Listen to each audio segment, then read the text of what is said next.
नमस्कार दोस्तों, मेरे विद्यार्थियों। आज आप लोगों के बीच लेकर आए हैं समास। ये समास जो होता है ये हमें परीक्षा में 2 अंक जो होते हैं निर्धारित होता है और इससे हमें पा सकते हैं बहुत आसानी से।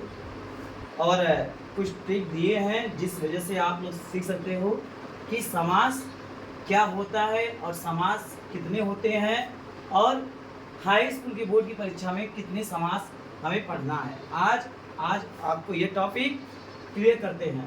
तो सबसे पहले आ जाइए, हम समझते हैं समास क्या होता है।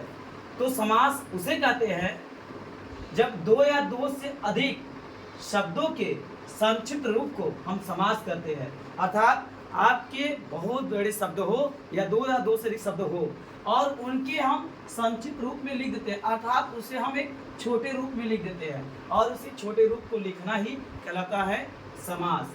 और आज हम समझेंगे यहाँ पर समास क्या होता है।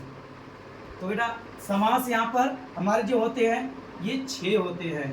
तो पहला आता है द्वंद्व समास, द्विगु समास दूसरा, तीसरा कर्मधारय, चौथा बहुब्रीहि समास, 5वां अव्ययीभाव समास और 6वां तत्पुरुष समास। तो सबसे पहले हम समझेंगे हमारा ये द्वंद्व समास क्या होता है। तो द्वंद्व समास किसे कहते हैं? जिस समास में दोनों पद प्रधान हो, दोनों पद प्रधान हो।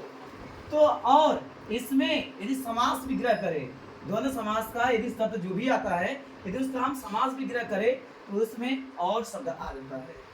और इसके बाद इन दोनों पदों के बीच एक योजक चिन्ह लगा होता है जिसे हम एक डैश के माध्यम से दिखाते हैं। ये हमारा योजक चिन्ह है।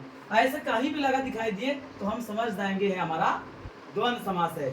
जैसे माता पिता, अब इसमें दोनों पद प्रधान है क्योंकि माता और पिता सब दोनों हमारे समान होते हैं। भाई बहन, लाभालाभ, लाभालाभ का हम जब हम संधि विच्छेद करेंगे तो लाभ और अलाभ निकलेगा। चापा चाप, चाप और अचाप, पापा पाप, पाप और अपाप। अर्थात इसमें दोनों पद प्रधान दिख रहे हैं और इसका जो हम संधि विच्छेद कर रहे हैं तो इसमें योजक चिन्ह लगा हुआ है और इसमें समास विग्रह करने पर हमें और शब्द आता है। जैसे माता पिता, माता और पिता, भाई बहन, भाई और बहन, लाभालाभ, लाभ और अलाभ, चापा चाप, चाप और अचाप, पापा पाप, पाप और अपाप। ये हमारा होता है द्वंद्व समास। अब आ जाइए हम चलते हैं द्विगु समास पर। द्विगु समास किसे कहते हैं? वह समास जिसका प्रथम पद संख्यावाचक हो, अर्थात संख्यावाचक विशेषण हो, जिससे हम कहेंगे द्विगु समास। जैसे हम भोजपुरी में कहते हैं 1 गो 2 गो 3 गो 4 गो, तो उसी प्रकार से हम जिसे पढ़ेंगे दोपहर में यदि हम करेंगे तो 2 पहले आया है तो 2 संख्या की तरह। तिरंगा, तो यह तिरंगा क्या 3 होता है। चौराहा मतलब 4, पंचवटी मतलब 5।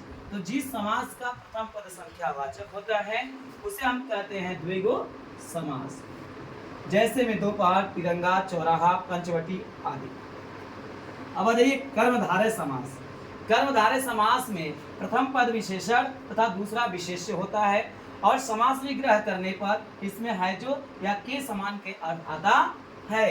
या तो हम कह सकते हैं यदि हम प्रथम पद से उत्तर पद से हम प्रश्न करें, यदि हमें उत्तर कोई मिल जाता है, यदि हम किसी को कह रहे हैं जैसे मान लीजिए प्रथम पद है और हम दूसरे पद को लेकर के यदि हम प्रश्न करें और हमें सच में उत्तर कोई मिल जाता है उसे कहते हैं कर्मधारय समास। या तो हम कह सकते हैं जिस समास का प्रथम पद विशेषण तथा दूसरा विशेष शब्द होता है और समास विग्रह करने पर है जो या के समान आता है उसे हम कहते हैं कर्मधारय समास। या हम कहेंगे उत्तर पद से प्रश्न करिए, यदि उत्तर प्रश्न से प्रश्न करने पर यदि आपको उत्तर का हल मिल जाता है उसे कहेंगे कर्मधारय समास। जैसे हम कहेंगे नील कमल, अब इसका समास विग्रह करेंगे तो हो जाएगा नीला है जो कमल, तो है जो का अर्थ आ गया हमारा नीलकंठ।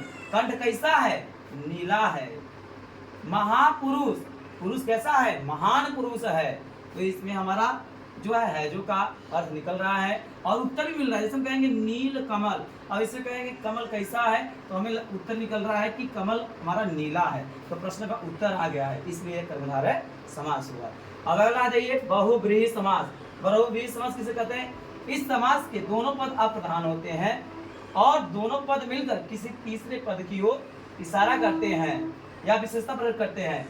और यदि इसके ट्रिक की अपेक्षा देखा जाए तो इस समास में अक्सर जो मैक्सिमम होता है देवी देवता राक्षस इन सभी का नाम आता है। जैसे हम कहेंगे उदाहरण में लेंगे दशानन। अब दशानन किसे कहा जाता है?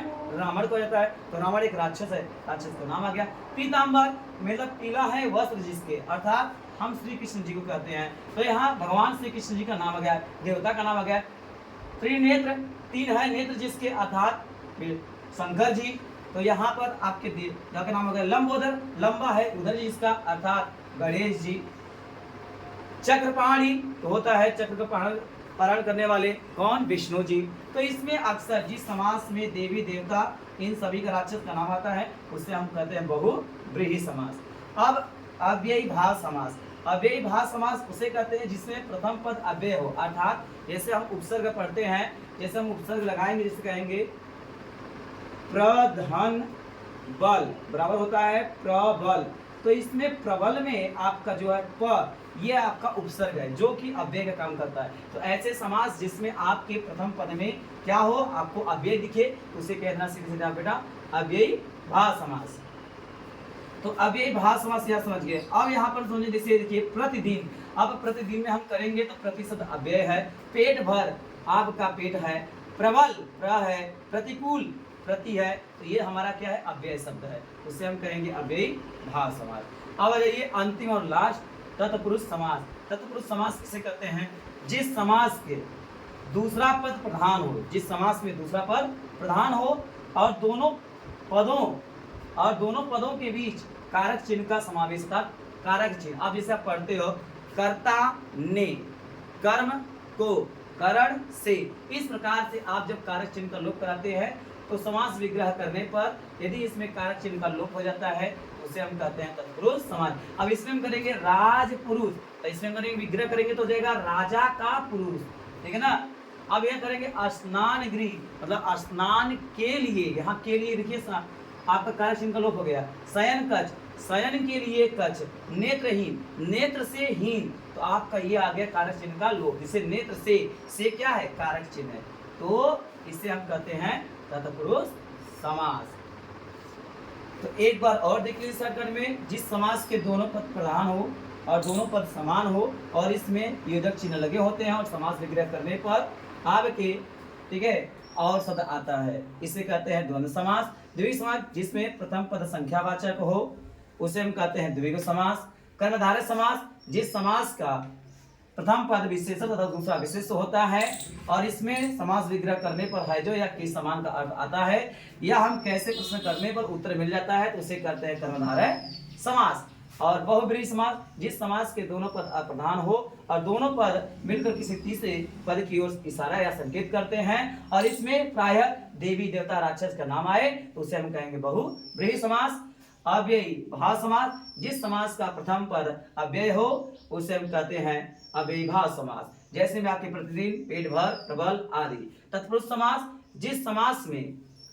जिस समास में कारक चिन्ह का लोप होता है उसे कहते हैं तत्पुरुष समास। अर्थात हम जब समास विग्रह करते हैं उसमें कारक चिन्ह का लोप हो जाता है तो उसे हम कहते हैं तत्पुरुष समास। जैसे राजपुरुष, राजा का पुरुष। स्नान गृह, स्नान के लिए गृह। शयन कक्ष, शयन के लिए कक्ष। नेत्रहीन, नेत्र से हीन आदि। ये हमेशा हर परीक्षा में, और हम बता दें 10वीं के जो स्टूडेंट होंगे 10th क्लास में पढ़ रहे होंगे उनके लिए केवल उनके सिलेबस में आपका ये द्वंद्व समास और द्विगु समास पढ़ना है। तो यह समास बहुत ही हमारा सिंपल है, ठीक है, आपका आ जाएगा, कह देगा कि निम्न समास का समास विग्रह कीजिए और समास का नाम लिखिए, तो आप आसानी से कर सकते हैं। जैसे द्वंद्व समास किसे कहेंगे? जिस समास के दोनों पद प्रधान हो और इसमें योजक चिन्ह लगे होते हैं और समास विग्रह करने पर और शब्द आ जाता है तो उसे कहते हैं द्वंद्व समास। और जिस समास में प्रथम पद संख्यावाचक होता है उसे कहते हैं द्विगु समास। तो यह समास बहुत आसान है, आप इसे कर सकते हैं। आपकी बोर्ड की एग्जाम में द्विगु और द्वंद्व समास 10th क्लास के एग्जाम में पूछा जाएगा और ये आपके जिन कक्षाओं के बच्चों को आता है वे भी इसे याद कर लेंगे। लेकिन बोर्ड की परीक्षा जो 10वीं के देने जा रहे हैं उनके लिए द्विगु समास और द्वंद्व समास दो ही पढ़ना है। धन्यवाद।